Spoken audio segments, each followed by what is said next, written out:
Middle class biology का chapter number 3 का हमारा नेक्स्ट टॉपिक है कंजर्वेशन ऑफ बायोडाइवर्सिटी। कंजर्वेशन है किसी चीज़ को सेव करना, ठीक है, टू सेव समथिंग। ठीक, तो बायोडाइवर्सिटी क्या है? लिविंग ऑर्गेनिजम्स की वैरायटीज़। तो लिविंग ऑर्गेनिजम्स की जितनी भी प्रेजेंट वैरायटीज़ हैं इन सबको सेव करना, ठीक, ताकि ये हमेशा के लिए ज़िंदा रह सकें।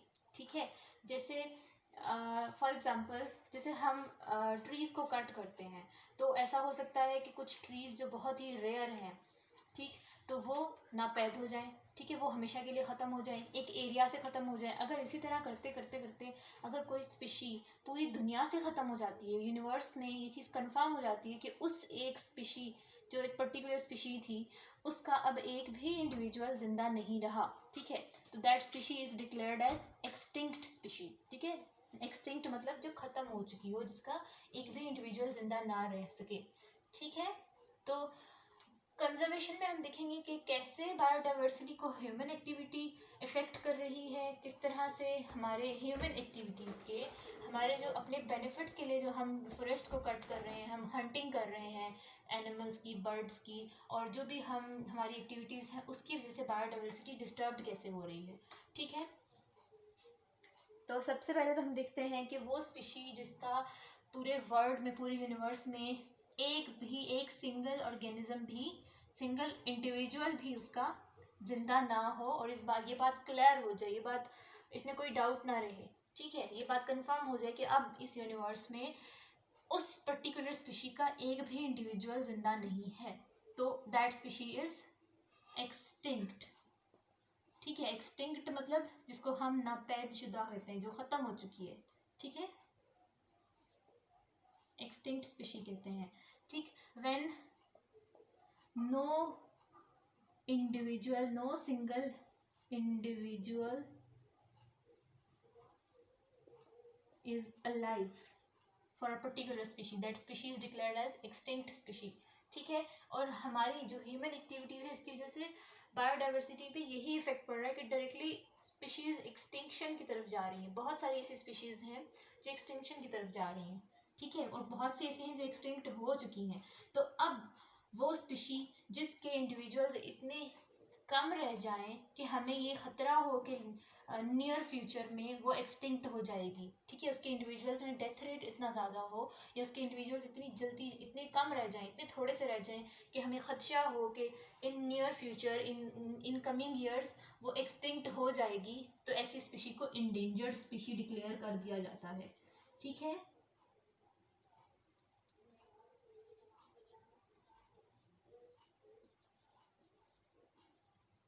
जिसपे कोई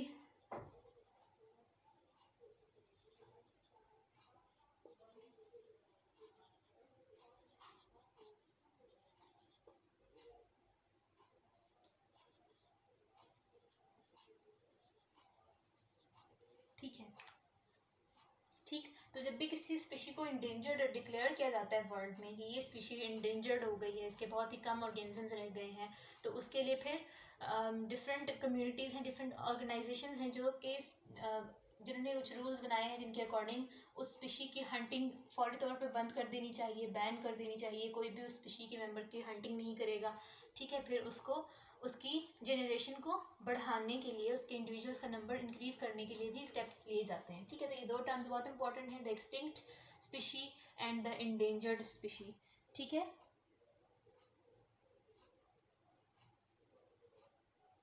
अब यहाँ पे आपकी बुक पे कुछ एग्जांपल्स दी हुई हैं, the Asiatic cheetah, the Indian one horn rhinoceros, the swamp deer and black buck. ये सब जो ऑर्गेनिजम्स के नेम्स लिखे हैं पेज नंबर 41 पे, ये आपने याद करने हैं। ठीक है, इस तरह से भी क्वेश्चन आता है कि कौन सी स्पीशीज़ है जो पाकिस्तान में या इंडिया में एक्सटिंक्ट हो चुकी है। ठीक है, तो 3-4 नेम्स आपको आने चाहिए इनके। इसी तरह इंडेंजर्ड स्पीशीज़ भी हैं। तो ये तो दो टर्म्स हो गई, हमने देख ली जनरल टर्म्स। अब हम देखते हैं कि बायोडाइवर्सिटी को आखिर क्या खतरा है कि हम उसको कंजर्व करने के लिए स्टेप्स उठाएं। तो biodiversity is directly affected by the human activity. तो ह्यूमन एक्टिविटीज़ कौन सी हैं जो इसको इफ़ेक्ट करती हैं? सबसे पहले तो डिफॉरेस्टेशन, डिफॉरेस्टेशन फॉर अर्बनाइजेशन। हम किसी जो ह्यूमन पॉपुलेशन है वो बहुत हाई रेट से इंक्रीज होती जा रही है, ठीक है। अगर हम देखें तो 10,000 ईयर्स गो 5 मिलियन ह्यूमन पॉपुलेशन थी इस अर्थ पे, ठीक है। लेकिन आज कितनी है? इट इज़ 600 मिलियन ईयर्स, और सॉरी 600 मिलियन इंडिविजुअल्स। तो बहुत ज़्यादा ह्यूमन पॉपुलेशन इंक्रीज होती जा रही है, ठीक है। जो बर्थ रेट है बहुत हाई है, इट इज़ 180 इंडिविजुअल्स पर मिनट, ठीक है। पर मिनट 180 ह्यूमन बींग्स जो है वो उनकी बर्थ हो रही है, ठीक है। तो इतनी ज़्यादा पॉपुलेशन के लिए हमें लैंड चाहिए, ठीक है, हमें शेल्टर चाहिए, हमें घर चाहिए रहने के लिए। तो हम उस लैंड को जो फॉरेस्ट के अंडर है, ठीक है, जो नेचुरल फॉरेस्ट है, हम उस फॉरेस्ट को कट करके, उन ट्रीज को कट करके उस एक फॉरेस्ट लैंड को हम बेयर लैंड में कन्वर्ट कर रहे हैं, ठीक है। अब उसको हम अपने घर बनाने के लिए उसकी अर्बनाइजेशन कर रहे हैं। अर्बनाइजेशन का मतलब है वहाँ पे कंस्ट्रक्शन करना, ठीक है, फॉरेस्ट को हटा के कंस्ट्रक्शन करना, ठीक। तो इसको हम कहते हैं cutting of trees, cutting of the naturally existing forest, उसको हम डिफॉरेस्टेशन कहते हैं। तो सबसे सबसे जो हमारी खतरनाक किस्म की एक्टिविटी है वो क्या है? The deforestation. और इसका रेट, हमारी पॉपुलेशन की वजह से इसका रेट बढ़ता ही जा रहा है, ठीक है। तो डिफॉरेस्टेशन से होता क्या है? डायरेक्टली डिफॉरेस्टेशन से एक तो आप सबसे पहले देखो कि वो अगर एक फॉरेस्ट है तो उसके अंदर कितने ज़्यादा ऑर्गेनिजम्स होंगे, कितने ज़्यादा ऑर्गेनिजम्स में रह रहे होंगे, वो कितने सालों के लिए वो एक हैबिटेट होगा, ठीक है। Forest is a natural habitat for many species, plant और एनिमल, सब के लिए, ठीक। इस चैप्टर के स्टार्ट में भी हमने देखा था कि जो रेनी फॉरेस्ट था उसमें सबसे ज़्यादा हमें बायोडाइवर्सिटी देखने को मिलती है, ठीक है। तो उसकी यही रीज़न थी कि फॉरेस्ट एक परफेक्ट हैबिटेट थे for a large number of species, ठीक है। तो डिफॉरेस्टेशन से क्या होगा? द हैबिटेट डिस्ट्रक्शन, ठीक है। जो नेचुरल हैबिटेट है, जो नेचुरल एनवायरनमेंट है जिसमें कोई स्पीशीज एग्जिस्ट कर सकती हैं, वो हैबिटेट हम डिस्ट्रॉय कर रहे हैं, ठीक। तो क्या होगा एज ए रिजल्ट? जो उस फॉरेस्ट के एनिमल्स होंगे, जो बर्ड्स होंगे, वो सब क्या करेंगे? वो सब वहाँ से माइग्रेट करेंगे, उन्हें कहीं मजबूरन कहीं और जाके रहना पड़ेगा। और वहाँ का हैबिटेट अगर सुटेबल ना हुआ तो क्या होगा? उनका डेथ रेट इंक्रीज हो जाएगा, ठीक है। तो हैबिटेट डिस्ट्रक्शन हो रही है इससे स्पीशीज की, ठीक है। उसके अलावा डायरेक्टली हम क्या कर रहे हैं? Directly we are killing some plants, ठीक है। तो हम डायरेक्टली प्लांट्स को भी तो किल कर रहे हैं, ठीक। इसके अलावा और क्या इम्पेक्ट हो सकता है हमारा? हमारी एक और एक्टिविटी है द ओवर हंटिंग।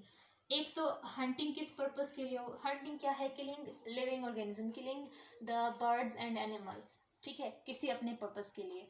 तो हम क्यों किल करते हैं बर्ड्स और एनिमल्स को? सबसे पहला तो यह है कि हम फूड के लिए किल करते हैं, ठीक है। उसके बाद हम अपने शौक के लिए किल करते हैं, ठीक है। हंटिंग का शौक होता है, ठीक। तो फूड के तो बहुत सारे रिसोर्सेज हैं, सही। तो अब हम हंटिंग मेजरली किस लिए करते हैं? टूरिस्ट आते हैं जब किसी कंट्री में, तो वो ख़ास तौर पे किसी एरिया में किसी किसी जो रेयर स्पीशी होती है ना, उसकी हंटिंग के लिए जाते हैं, ठीक। तो बहुत ज़्यादा किसी एक स्पीशी को हंट करना, किल करना, उस स्पीशी के इंडिविजुअल्स को कम कर देगा, ठीक है। उस स्पीशी का डेथ रेट बहुत ज़्यादा हो जाएगा, तो फिर क्या होगा? वो स्पीशी एक्सटिंक्शन की तरफ जाएगी, ठीक। उसके अलावा हमारा क्या काम है?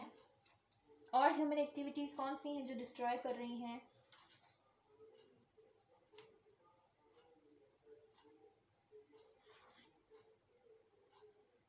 ठीक है, एक है आर्टिफिशियल सिलेक्शन, ठीक। आर्टिफिशियल सिलेक्शन ऑफ स्पीशीज, यानी हम किसी एरिया में, अगर हमें लग रहा है कि एक फील्ड है, एक गार्डन है जिसमें हमने वेजिटेबल्स ग्रो की हैं, तो वहाँ पे बहुत सारे ऐसे ऑर्गेनिजम्स हैं, ऐसे आप कह सकते हो कि जैसे कि रैट होता है, जैसे रैबिट होता है, ये सब जो ऑर्गेनिजम्स होंगे, कोई कुछ स्पीशीज़ होंगी जो वहाँ पे उस हैबिटेट में रह रही होंगी, वो क्या करेंगी, हमारी जो वेजिटेबल है, हमारा जो गार्डन है, उसको डिस्ट्रॉय करने की कोशिश करेंगी। ठीक है, तो हम अपनी उस यील्ड को बढ़ाने के लिए कि हमें ज़्यादा से ज़्यादा प्रॉफिट मिले, हम वहाँ से वो जो नेचुरली एग्जिस्टिंग स्पीशीज़ है ना, रैबिट, रैट और ये सबको किल करने के लिए आर्टिफिशियली कोई और ऑर्गेनिज्म वहाँ पे इंट्रोड्यूस कराएंगे। ठीक है, तो ये होगी आर्टिफिशियल सिलेक्शन, यानी उस स्पीशी को हमने सेलेक्ट किया है कि वो इस हैबिटेट में आके रहे। ठीक है, जब हम कोई आर्टिफिशियली एक स्पीशी को किसी एक पर्टिकुलर एरिया में इंट्रोड्यूस कराते हैं, तो वहाँ जो पहले से इकोसिस्टम डेवलप हुआ है ना, जो बैलेंस्ड फॉर्म में एक कम्युनिटी बनी हुई है, ठीक है, जो बैलेंस्ड फॉर्म में स्पीशीज़ रह रही हैं, डिफरेंट स्पीशीज़ रह रही हैं, तो क्या होगा, वो स्पीशी किसी एक स्पेसिफिक स्पीशी को किल करना स्टार्ट कर देगी।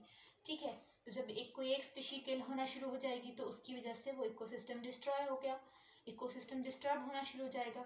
ठीक, तो आर्टिफिशियल सिलेक्शन को आप ये भी कह सकते हो द इंट्रोडक्शन और removal of particular species by human. ठीक है, तो इसकी एक बहुत अच्छी एग्जांपल है कि पाकिस्तान में नेचुरली जो यूकलिप्टस के ट्रीज़ हैं वो नहीं हुआ करते थे।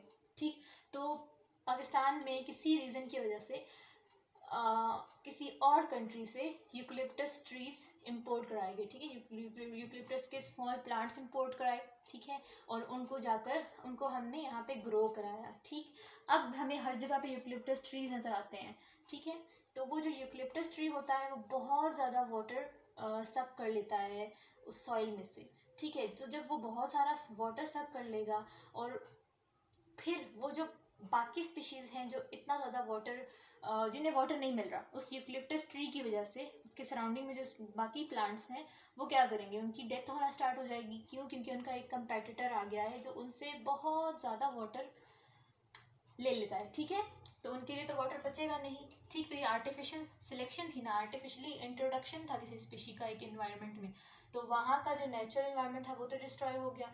वहाँ पे जो बाकी स्पीशीज़ थी यूकलिप्टस ट्री की वजह से वो सब सर्वाइव नहीं कर सकी, मीन्स वो प्लांट स्पीशीज सर्वाइव नहीं कर सकेंगी, उनका डेथ रेट हाई हो जाएगा। ठीक है, तो ये भी ह्यूमन एक्टिविटी थी, द आर्टिफिशियल सिलेक्शन।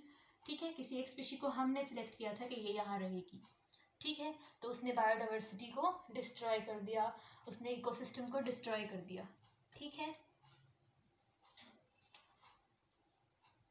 इसके अलावा मोस्ट कॉमन ऑब्जर्वेशन क्या है, the pollution, land, air, water pollution, जो हमारी इंडस्ट्रीज़ की वजह से हो रही है।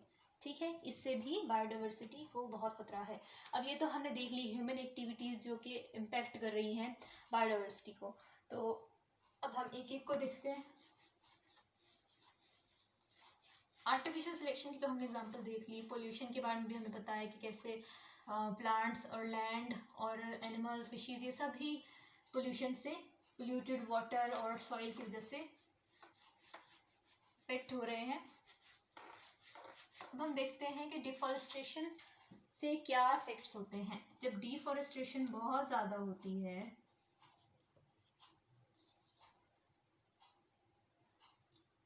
पहले हम देखते हैं द बेनिफिट्स ऑफ फॉरेस्ट। ठीक है, इसी एक टॉपिक में ये जो दोनों टॉपिक्स हैं ना मर्ज हुए हैं। तो बेनिफिट ऑफ फॉरेस्ट क्या होते हैं, अगर कोई नेचुरल फॉरेस्ट है तो उसके बेनिफिट्स क्या हो सकते हैं। सबसे पहले तो it is a natural habitat for uncountable species. ठीक है, बहुत सारी स्पीशीज़ यहाँ पे ग्रो कर रही होती हैं। ठीक है, बहुत सारे इकोसिस्टम्स होते हैं फॉरेस्ट के अंदर। ठीक, उसके अलावा it is a source of food for us, हमारे लिए भी ये फूड का सोर्स है। ठीक है, एनिमल, बर्ड्स और प्लांट्स की फॉर्म में। ठीक, उसके अलावा it is the source of the building material. ठीक है, source of would for us. अगर हम बहुत ज़्यादा डिफॉरेस्टेशन करेंगे तो क्या होगा, फॉरेस्ट जल्दी जल्दी ख़त्म हो जाएंगे और फिर एट द एंड हमारे पास कोई वुड नहीं होगी, कोई फूड नहीं होगा, कोई नेचुरल हैबिटेट नहीं होगा। ठीक है, ठीक, इसके अलावा other important materials, industrially important materials जैसे कि गम्स हो गई, ठीक, जैसे रबर हो गया। इसके अलावा फॉरेस्ट जो है वो they are source of rain, cloud formation में ये हेल्प करते हैं, ठीक है। तो क्लाउड ज़्यादा फॉरेस्ट होंगे, क्लाउड फॉर्मेशन ज़्यादा होगी, बहुत ज़्यादा रेन्स हुआ करेंगी, ठीक है। तो वाटर साइकिल चलता रहेगा, कहीं पे शॉर्टेज ऑफ वाटर नहीं होगा, ठीक। उसके अलावा ये आप कह सकते हो they are responsible for a good soil, good quality soil, ठीक है, जिसमें बाकी प्लांट्स भी ग्रो कर सकें, ठीक। तो अब जब डिफॉरेस्टेशन होगी, डिफॉरेस्टेशन क्या है, बहुत हाई रेट पे फॉरेस्ट की कटिंग, ट्रीज की कटिंग बहुत हाई रेट पे, ठीक है। तो जब डिफॉरेस्टेशन बहुत ज़्यादा होगी तो फिर इसके क्या असरात देखने को मिलेंगे। सबसे पहले क्या होगा, the natural habitat for many species will be destroyed, ठीक है। Many species start migration from that area, ठीक है। तो स्पीशी एक्सटेंशन का खतरा होगा, ठीक है। बहुत सी स्पीशीज जो होंगी वो इंडेंजर्ड हो जाएंगी, बहुत सी स्पीशीज एक्सटिंक्ट हो जाएंगी, क्योंकि वो इस फॉरेस्ट के अलावा किसी और एनवायरनमेंट में रह ना सकें, ठीक है।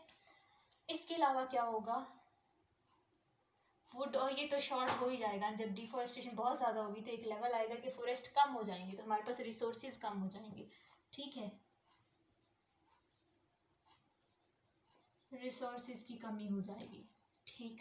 इसके अलावा क्या हो सकता है, अब हमने कहा था क्लाउड फॉर्मेशन, जब जब कोई प्लांट ट्रांसपिरेशन करता है, ठीक है। ट्रांसपिरेशन क्या है, द लॉस ऑफ, सपोज ये एक प्लांट है और ये इसके लीव्स हैं, तो एक प्लांट जो है वो अपनी लाइफ को मेंटेन करने के लिए जो रूट्स में से जितना भी वो वाटर एब्जॉर्ब कर रहा है ना, तो असल में उसने करना क्या होता है, उस वाटर को वो अपनी पूरी बॉडी में सर्कुलेट कराता है, ठीक है।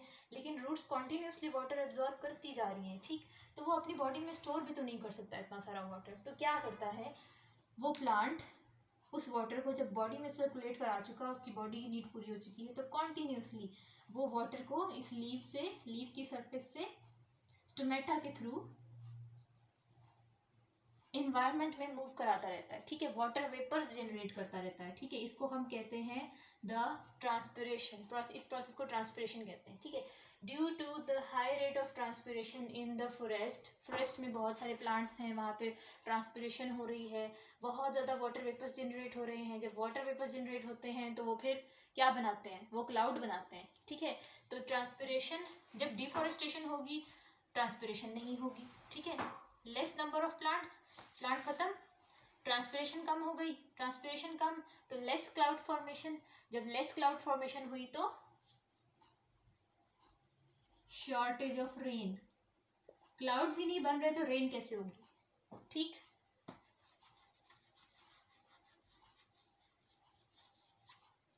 इसके अलावा क्या हो सकता है, शॉर्टेज ऑफ रेन हो गई, ठीक है। तो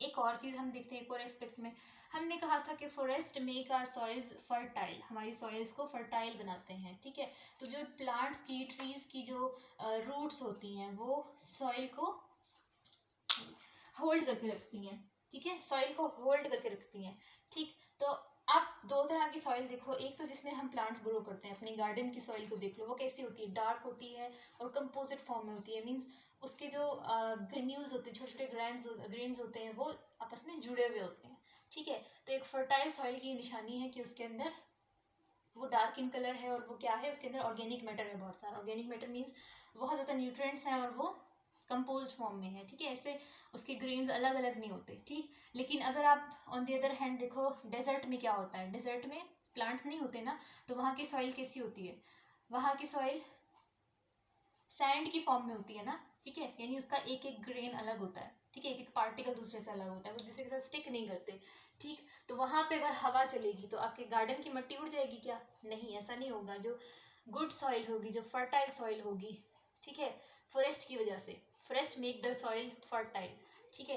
तो इस तरह की सॉइल्स जहाँ पे फॉरेस्ट ज़्यादा होंगी, जहाँ पे प्लांट्स ज़्यादा होंगे, वो सॉइल इस तरह से होल्ड हुई रहेंगी, ठीक है, वो एक दूसरे के साथ ऐसे बाइंड हुई भी होगी सॉइल, ठीक। तो वहाँ से सॉइल, चाहे रेन हो चाहे वहाँ पे हवा आए, तो क्या होगा, विंड और रेन के रिजल्ट में वो सॉइल अपनी जगह नहीं छोड़ेगी, वो वहीं रहेगी, ठीक है। तो सॉइल का, कुछ सॉइल के पार्ट्स का रेन के साथ मूव कर जाना, अपने एरिया को छोड़ के कहीं और रेन के साथ, रेन वाटर के साथ कहीं और मूव कर जाना, रिवर्स में चले जाना, डैम्स में चले जाना, इस चीज़ को हम कहते हैं द सॉइल इरोजन।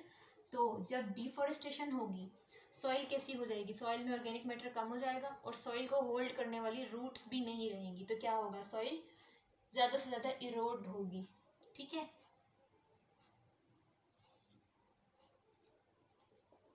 ठीक, सॉइल इरोजन बहुत ज़्यादा होगी। ठीक है, सॉइल इरोजन क्या है, it is the removal of soil from land along with the rain water.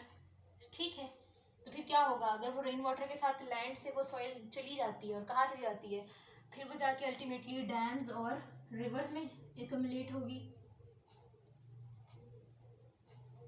कह सकते हो आप, the mudding of rivers and dams. तो फिर क्या हुआ, डैम्स और रिवर्स की कैपेसिटी कम हो गई, वाटर कैपेसिटी कम हो गई उनकी। अब जब और बारिश होगी तो क्या होगा, वो पहले से ही मड से भरे हुए होंगे, तो वो जो एक्स्ट्रा वाटर आ रहा है वो कहाँ जाएगा, वो फ्लड की फॉर्म में अपीयर होगा। ठीक है, तो बहुत ज़्यादा फ्लड्स आएंगे। ठीक, फॉरेस्ट नहीं होंगे किसी हिली एरिया में, तो हिली एरिया में क्या होगा, यही सॉइल इरोजन किस फॉर्म में हमें दिखाई देगी, लैंडस्लाइडिंग की फॉर्म में। ठीक है, तो कितना सारा कुछ हो रहा है, स्पीशीज डायरेक्टली एक्सटिंक्ट हो रही हैं। ठीक है, एनिमल और प्लांट्स की और बर्ड्स की। ठीक, रिसोर्सेज ख़त्म हो रहे हैं, उसके अलावा शॉर्टेज ऑफ रेन हो रही है, रेन शॉर्टेज होगी तो क्लाइमेट चेंज होगा, जिस एरिया में पहले बहुत रेन हुआ करती थी अब रेन नहीं हो रही, तो वहाँ पे गर्मी हो जाएगी। ठीक है, ग्लोबल वार्मिंग होगी, फिर सॉइल इरोजन होगी तो मडिंग होगी डैम्स और रिवर्स की, जब डैम्स और रिवर्स की मडिंग हो जाएगी तो फ्लड्स आएंगे। ठीक है, इससे भी डिस्ट्रक्शन होगी, और सॉइल इरोजन की वजह से लैंडस्लाइडिंग भी हो सकती है। ठीक है,